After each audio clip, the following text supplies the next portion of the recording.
In our particular study, we defined social vulnerability using the Social Vulnerability Index that is made available by the Centers of Disease Control and Prevention.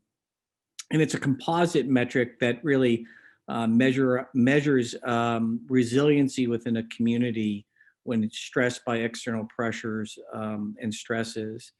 And this Social Vulnerability Index was actually used by FEMA when looking at different communities that were hit by national disasters and their resiliency to kind of withstand or respond to these natural disasters. And only more recently has this concept of the SVI, or Social Vulnerability Index, been more broadly conceived and applied to other situations, such as medical situations. So I think our study is fairly novel in that we take this established index that has been validated in other settings and then applied it to medicine and then specifically applied it to postoperative outcomes.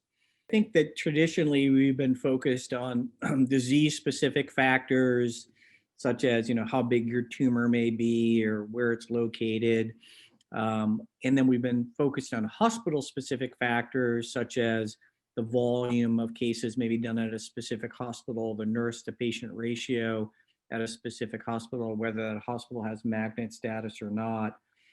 I think the other thing, though, that has been neglected is kind of like patient specific factors or community specific factors. And that's what this study speaks to, is kind of looking at how healthcare and health outcomes extend well beyond the doors of the hospital and even beyond the specifics of the disease that a patient may have, and really involve the community context within which they live.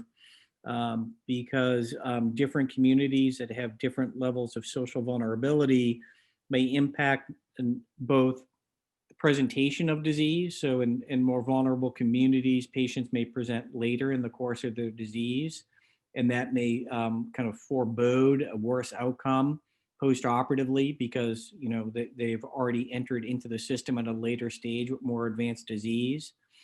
But even if you control for stage and presentation, outcomes tend to be worse for patients who come from more vulnerable communities. Patients who are from highly socially vulnerable communities, again, tend to present later in the course of their disease.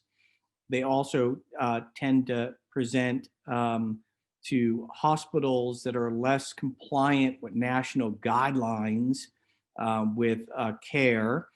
And so you can see a pattern here that patients who are vulnerable in the community frequently don't have access to the care that they need in a timely manner frequently, and that's why they present later.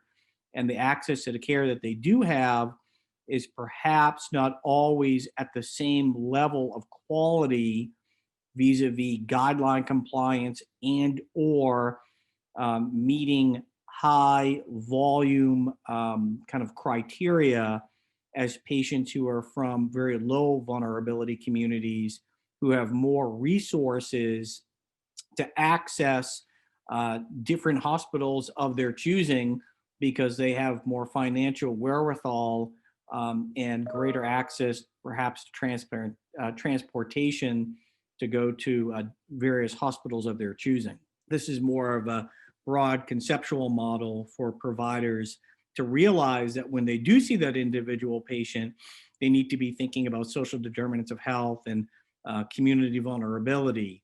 And then at the individual level, there are different screening tools that are available that one can use to screen an individual patient with regards to their vulnerability.